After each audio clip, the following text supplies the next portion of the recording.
Hi friends, hi students. ఈ వీడియోలో మనం APPSC group 1 group 2 mains exam కోసం ఇంపార్టెంట్ టాపిక్స్ చెప్పుకుంటున్నాము. గత వీడియోల నుంచి కూడా పారిశ్రామిక విధానంలోని ఇంపార్టెంట్ ఇష్యూస్ చెప్పుకుంటున్నాము.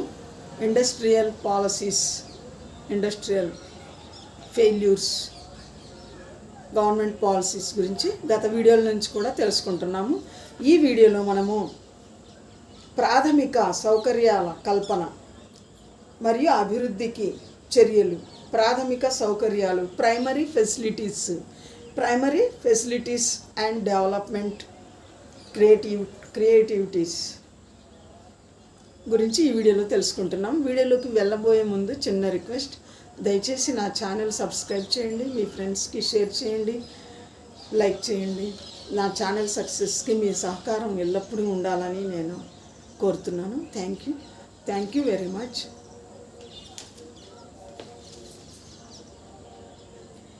ప్రాథమిక సౌకర్యాల అభివృద్ధి కల్పన. ప్రాథమిక సౌకర్యాల కల్పనలో ప్రభుత్వ రంగం భాగస్వామ్యంతో పాటు ప్రైవేటు రంగం, విదేశీ సంస్థలకు కూడా భాగస్వామ్యం కల్పించవలసి ఉంటుంది. ప్రాథమిక సౌకర్యాల కల్పనలో ప్రభుత్వ రంగ భాగస్వామ్యంతో పాటు ప్రైవేటు, విదేశీ సంస్థలకు కూడా భాగస్వామ్యం కల్పించవలసి ఉంటుంది. ఈ భాగస్వామ్యానికి వీలుగా ప్రభుత్వం పన్ను రాయితీలు, గ్యారంటీలు ద్వారా ప్రోత్సాహం కల్పించాలి. ఈ గ్యారంటీల అమలుకు కంటింజెంట్ వాల్యుయేషన్ ఫండ్ను నెలకొల్పాలి. ఈ గ్యారంటీల అమలుకు కంటింజెంట్ వాల్యుయేషన్ ఫండ్ను నెలకొల్పాలి. దీర్ఘకాలిక పెట్టుబడులు సమకూర్చే పెట్టుబడిదారుల్లో విశ్వాసాన్ని పాదుకొల్పడానికి ఇన్ఫ్రాస్ట్రక్చర్ ఫైనాన్స్ డెవలప్మెంట్ కార్పొరేషన్ ఐఎఫ్డిసిని నెలకొల్పాలి. దీర్ఘకాలిక పెట్టుబడులు సమకూర్చే పెట్టుబడిదారుల్లో విశ్వాసాన్ని పాదుకొల్పడానికి ఇన్ఫ్రాస్ట్రక్చర్ ఫైనాన్స్ డెవలప్మెంట్ కార్పొరేషన్ ఐఎఫ్డిసిని నెలకొల్పాలి.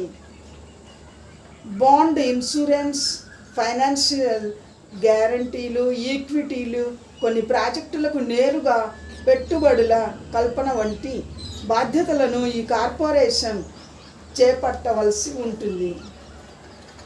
అవస్థాపక సౌకర్యాల కల్పనకు పెన్షన్ నిధులు, ఇన్సూరెన్స్ నిధులు, ప్రావిడెంట్ ఫండ్ నిధులు వంటి దీర్ఘకాలిక నిధులు అవసరం కనుక వీటిని సంస్కరించవలసి ఉంటుంది. ప్రైవేటు రంగానికి కూడా అనుమతులు ఇవ్వాలి.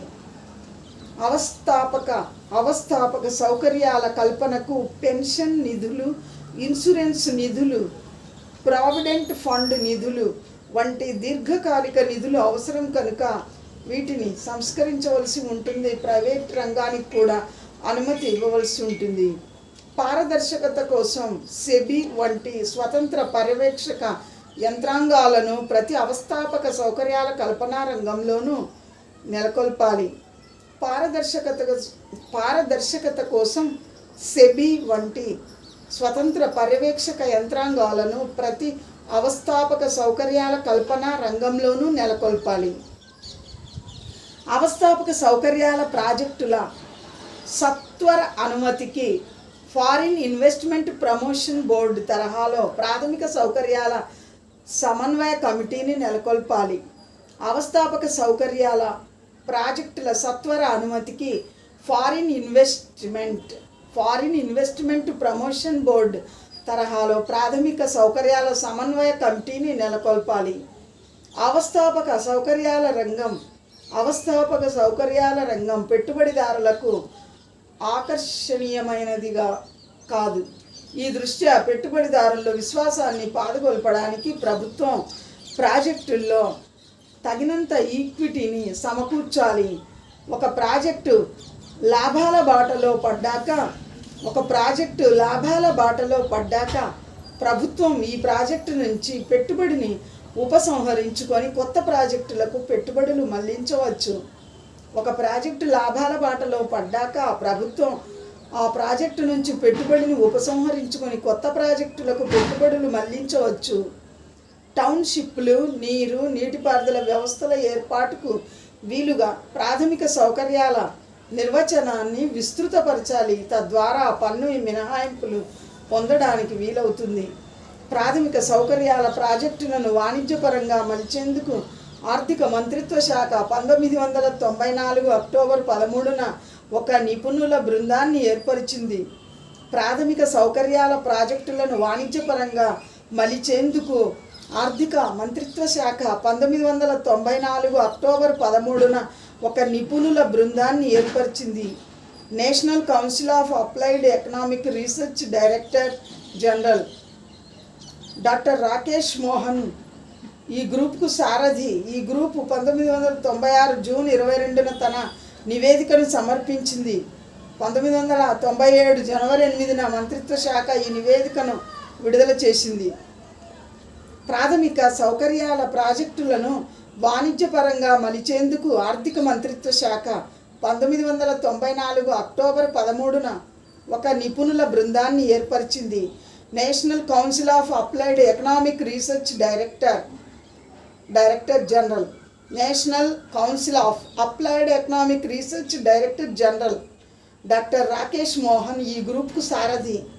ఈ గ్రూపు 1996 జూన్ 22న ఈ గ్రూపు 1996 జూన్ 22న తన నివేదికను సమర్పించింది. 1997 జనవరి 8న ఈ నివేదికను సంబంధిత మంత్రిత్వ శాఖ ఈ నివేదికను విడుదల చేసింది. 1997 జనవరి 8న రాకేష్ మోహన్ గ్రూప్ వారు సమర్పించిన నివేదికను సంబంధిత మంత్రిత్వ శాఖ 1997 జనవరి 8న ఈ నివేదికను విడుదల చేసింది. ప్రాథమిక సౌకర్యాల అభివృద్ధికి నూతన చర్యలు. టెలికమ్యూనికేషన్ మరియు ఓడరేవులలో సేవలు అందిస్తున్న ప్రభుత్వ రంగాన్ని కార్పొరేట్ చేయడంలో ప్రగతి సాధించడం.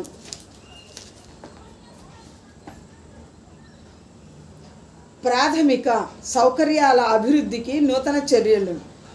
సాధారణ చర్యలు. టెలికమ్యూనికేషన్ మరియు ఓడరేవులలో సేవలు అందిస్తున్న ప్రభుత్వ రంగాన్ని కార్పొరేట్ చేయడంలో ప్రగతిని సాధించడం. సమాచార సాంకేతిక టెలికమ్యూనికేషన్ మరియు ఇతర మేధాపరమైన పరిశ్రమలను ప్రోత్సహించడానికి కస్టమ్స్ సుంకాలను తగ్గించడం. సమాచార సాంకేతిక టెలికమ్యూనికేషన్ మరియు ఇతర మేధాపరమైన పరిశ్రమలను ప్రోత్సహించడానికి కస్టమ్స్ సుంకాలను తగ్గించడం. విద్యుత్. రాష్ట్రాలు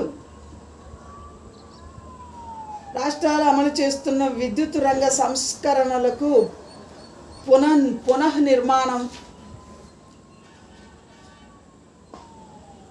అసమర్థ సంస్థల ఆధునికీకరణ మరియు పంపిణీ వ్యవస్థను పటిష్టపరచడం మొదలగు చర్యలకు సహకారం అందించడం. స్టేట్ ఎలక్ట్రిసిటీ బోర్డుల సంస్కరణలను బట్టి వాటి బకాయిలు తీర్చే విధంగా సెక్యూరిటైజేషన్ చేసే పథకం చేపట్టడం మొదలైనవి ప్రభుత్వం ఆచరించాలని తెలియజేయబడింది. స్టేట్ ఎలక్ట్రిసిటీ బోర్డుల సంస్కరణలను బట్టి వాటి బకాయిలు తీర్చే విధంగా సెక్యూరిటైజేషన్ చేసే పథకం చేపట్టడం మొదలైనవి ప్రభుత్వం చేపట్టవలసి ఉంటుంది. టెలికాం ఆపరేటర్లపై పరిమితి నిబంధన లేకుండానే దేశీయ అతి దూర ప్రాంత సేవలకు అనుమతిని ఇవ్వడం. టెలికాం ఆపరేటర్లపై పరిమితి నిబంధన లేకుండానే దేశీయ అతి దూర ప్రాంత సేవలకు అనుమతి. భారత్ సంచార్ నిగమ్ లిమిటెడ్ BSNL సృష్టి ద్వారా department of telecom service DTS మరియు డిపార్ట్మెంట్ ఆఫ్ టెలికాం ఆపరేషన్స్ DTOలను కార్పొరేట్ చేయడం మొదలైనవి. BSNL మరియు MTNLకు వాటి ప్రాంతాలలో సెల్యులార్ ఆపరేటర్గా అనుమతి. నెక్స్ట్ రహదారులు మరియు ఓడరేవులు. పెట్రోలు డీజిల్ అదనపు సెస్సు మరియు ఇతర మార్గాల ద్వారా నిధులు సేకరించి ప్రధానమంత్రి జాతీయ రహదారి అభివృద్ధి ప్రాజెక్టును వేగిరపరచటం. పెట్రోల్ డీజిల్ అదనపు సెస్ ద్వారా ఇతర మార్గాల ద్వారా నిధులు సేకరించి ప్రధానమంత్రి జాతీయ రహదారి అభివృద్ధి ప్రాజెక్టులను వేగవంతం చేయడం. మూలధన లాభ పన్ను మినహాయింపు బాండ్లను జాతీయ రహదారులకు మద్దతుగా ఉపయోగించుకోవాలి.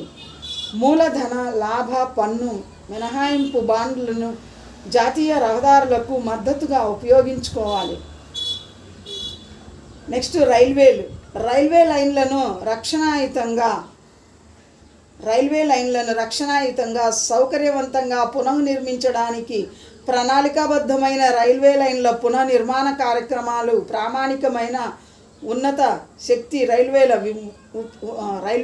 ఉన్నత శక్తి ఉపయోగం మొదలైనవి చేపట్టాలి. కనిపించని లోపాలను కనుగొనడం కోసం అల్ట్రాసోనిక్ ఫ్లా డిటెక్టర్స్ వాడటం. కనిపించని లోపాలను కనుగొనడం కోసం అల్ట్రాసోనిక్ ఫ్లా డిటెక్టర్స్ కనిపించని లోపాలను కనుగొనడం కోసం అల్ట్రాసోనిక్ ఫ్లా డిటెక్టర్స్ వాడటం. ప్రత్యేక ABCD మరియు D రూటు ఇండియన్ రైల్వే స్టేషన్ల బెర్త్ పోర్షన్లపై ట్రాక్ సర్క్యూట్ పూర్తి చేయడం. డ్రైవర్లకు మరియు గార్డులకు వాకీటాకీ సెట్స్ను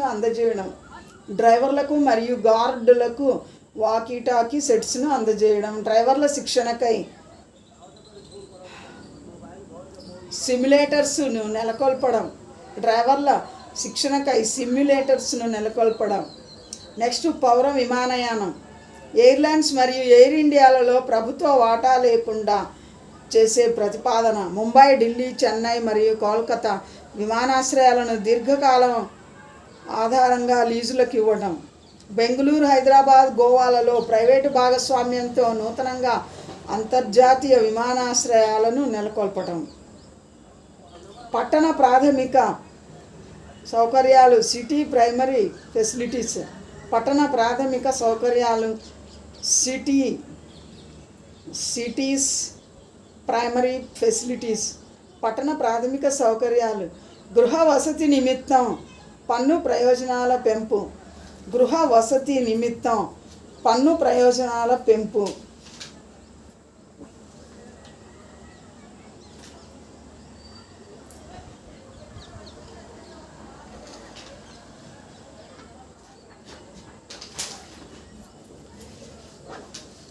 వసతి సౌకర్యాల నిమిత్తం పన్ను ప్రయోజనాల పెంపు.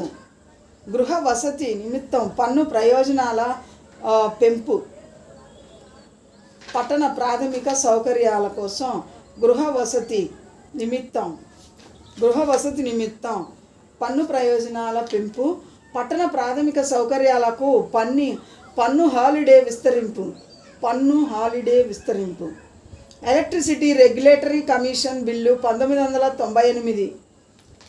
Electricity regulatory commission bill. Central electricity regulation commission CERC. Central electricity regulation commission CERC మరియు state electricity regulatory commission SERC. Central electricity regulation commission CERC మరియు స్టేట్ ఎలక్ట్రిసిటీ రెగ్యులేటరీ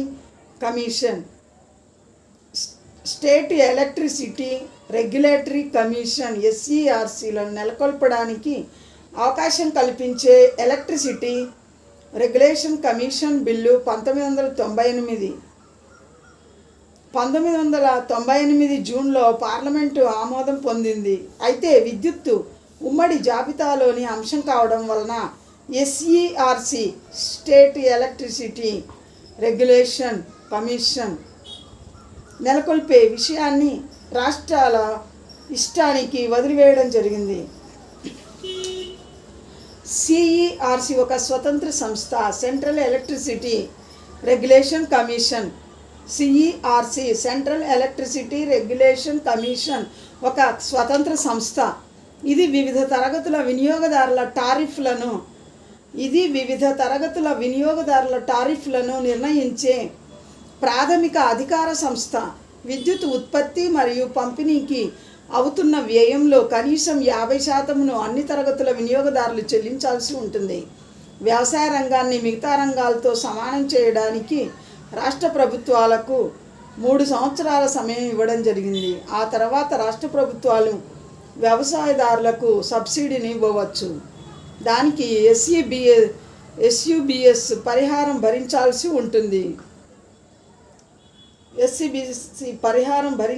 ఉంటుంది. వ్యవసాయ రంగాన్ని మిగతా రంగాలతో సమానం చేయడానికి రాష్ట్ర ప్రభుత్వాలకు 3 సంవత్సరాల సమయం ఇవ్వడం జరిగింది. అటు తర్వాత రాష్ట్ర ప్రభుత్వాల వ్యవసాయదారులకు సబ్సిడీ ఇవ్వవచ్చు. అయితే దానికి ఎస్సిబిసి పరిహారం భరించాల్సి ఉంటుంది. సిఈఆర్సి నియంత్రణాధికారాలను కూడా కలిగి ఉంటుంది. సిఈఆర్సి అంటే central electricity regulation commission. CERC నియంత్రణ అధికారాలను కూడా కలిగి ఉంటుంది. ఎన్టీపీసీ, ఎన్హెచ్పిసి లాంటి కేంద్ర సంస్థలు చేసే ఉత్పత్తి టారిఫ్లు, ట్రాన్స్మిటింగ్ ప్రయోజన టారిఫ్లు, దేశాల మధ్య శక్తి ట్రాన్స్మిషన్ మరియు దేశీయంగా శక్తి ట్రాన్స్మిషన్. ఎస్సీఆర్సి నియంత్రణాధికారాలను కలిగి ఉంటాయి.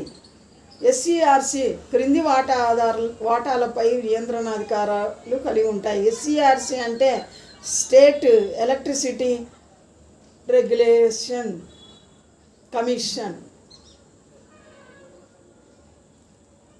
స్టేట్ ఎలక్ట్రిసిటీ రెగ్యులేషన్ కమిషన్ క్రింది వాటాపై నియంత్రణాధికారాన్ని కలిగి ఉంటాయి. వినియోగదారులపై సెబ్లు విధించిన టారిఫ్లు, ఉత్పత్తి చేసే కంపెనీల నుంచి సెబ్బులు కొనుగోలు చేసే ధరలు మొదలైన వాటిపై నియంత్రణాధికారాలని ఎస్సీఆర్సి కలిగి ఉంటుంది. సిఈఆర్సి, ఎస్సీఆర్సి వాటి చర్యలన్నీ లక్ష్యాల్ని ఛేదించే వ్యూహంలోని పరిధిలోనివే. విద్యుత్ రంగం యొక్క ఆర్థిక స్థితిని మరియు సమర్థతను మెరుగుపరచడం, 8వ ప్రణాళిక కాలంలో తగ్గిపోయిన విద్యుత్ ఉత్పత్తిని పెంచడం, 10వ ప్రణాళిక అంతం వరకు 1,00,000 మెగావాట్ల విద్యుత్ ఉత్పత్తి లక్ష్యాన్ని సాధించడం, పునర్నిర్మాణం, ఆధునికీకరణ కూడా ఈ వ్యూహంలో భాగమే. Power transmission bill parliamentary standing committee power transmission బిల్లును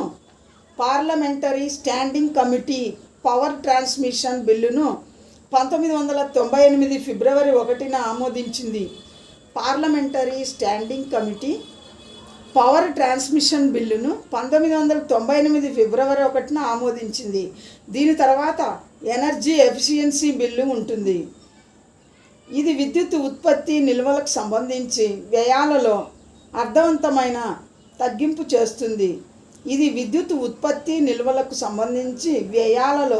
అర్థవంతమైన తగ్గింపు చేస్తుంది.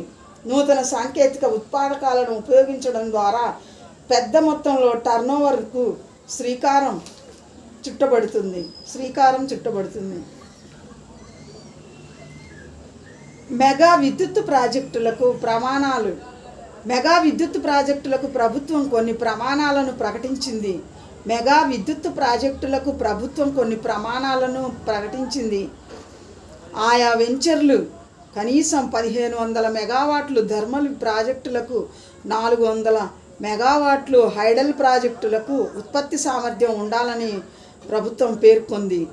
ఆయా వెంచర్లు కనీసం 1500 మెగావాట్లు థర్మల్ ప్రాజెక్టులకు, 400 మెగావాట్లు హైడల్ ప్రాజెక్టులకు ఉత్పత్తి సామర్థ్యం ఉండాలని ప్రభుత్వం పేర్కొన్నది. ఈ విధానాన్ని కేబినెట్ అనుమతించే సమయానికి సిద్ధంగా ఉన్న 11 ప్రాజెక్టులకు క్యాపిటల్ వస్తువులపై దిగుమతి సుంకం ఉండదు. ఈ ప్రాజెక్టుల పెట్టుబడి $15 నుంచి $20 బిలియన్ల ఉంటుందని ప్రభుత్వం అంచనా వేసింది. 1999-2000 సంవత్సరానికి కేంద్ర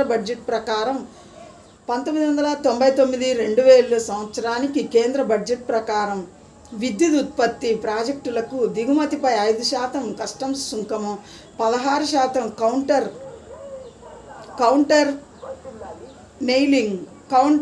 నెయిలింగ్ సుంకం ఉంటుంది. వెయిలింగా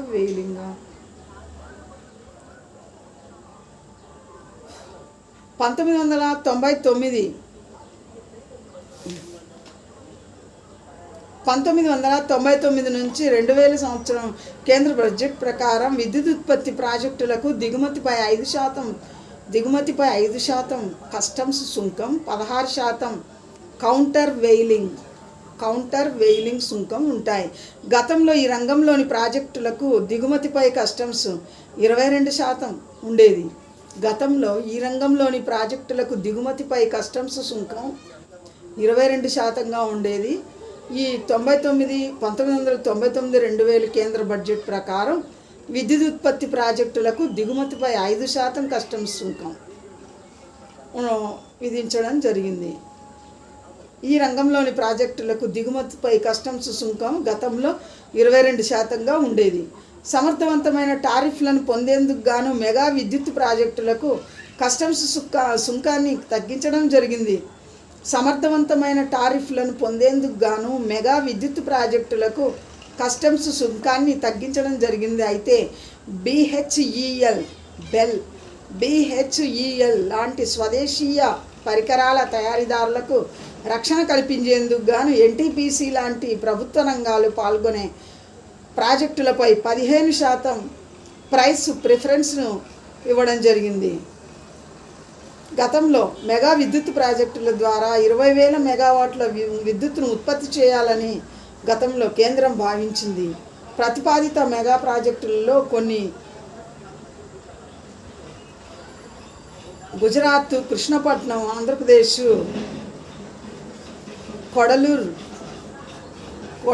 కొడలూరు, తమిళనాడు. ఈ ప్రాజెక్టుల ద్వారా ఉత్పత్తి అయిన విద్యుత్తును power trading corporation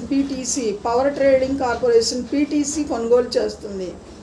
power grid corporation, national thermal power corporation, national hydro electric power corporation, financial సంస్థలు దీనికి ఈక్విటీలను అందజేస్తాయి. మెగా విద్యుత్ ప్రాజెక్టుల ద్వారా 20,000 మెగావాట్ల విద్యుత్తును ఉత్పత్తి చేయాలని గతంలో కేంద్రం భావించింది. ప్రతిపాదిత మెగా ప్రాజెక్టులలో కొన్ని గుజరాత్, కృష్ణపట్నం, ఆంధ్రప్రదేశ్, కొడలూరు, తమిళనాడు. ఈ ప్రాజెక్టుల ద్వారా ఉత్పత్తి అయిన విద్యుత్తును పవర్ ట్రేడింగ్ కార్పొరేషన్ కొనుగోలు చేస్తుంది. Power grid corporation, national thermal power corporation, national hydro electric power corporation, financial సంస్థలు దీనికి ఈక్విటీలను అందజేస్తాయి. ఎక్స్ప్రెస్ హైవే ప్రాజెక్టు భారత ప్రభుత్వం 2010 సంవత్సరం నాటికి 7,000 కిలోమీటర్ల పొడవున 6 లేన్ల ఎక్స్ప్రెస్ హైవేను తలపెట్టింది. జమ్మూ నుంచి కన్యాకుమారి వరకు అస్సాంలోని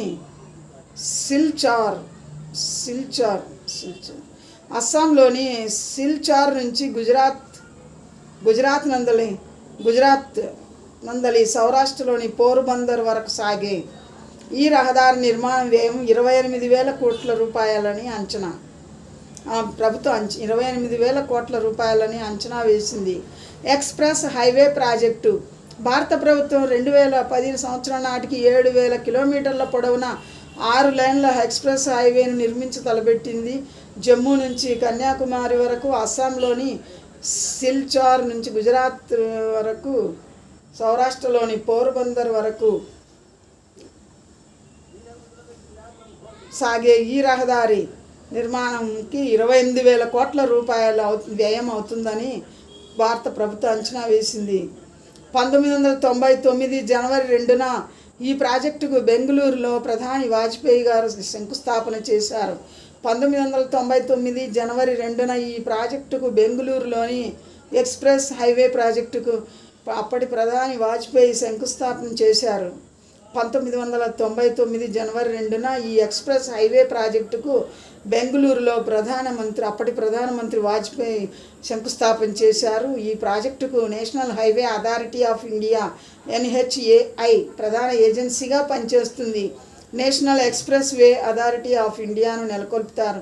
ఈ ప్రాజెక్టు విజయవంతమైతే భారతదేశ రోడ్డు రవాణాలో సరికొత్త విప్లవం వస్తుంది అని భారత ప్రభుత్వం దీనిని అమల్లోకి తీసుకువచ్చింది.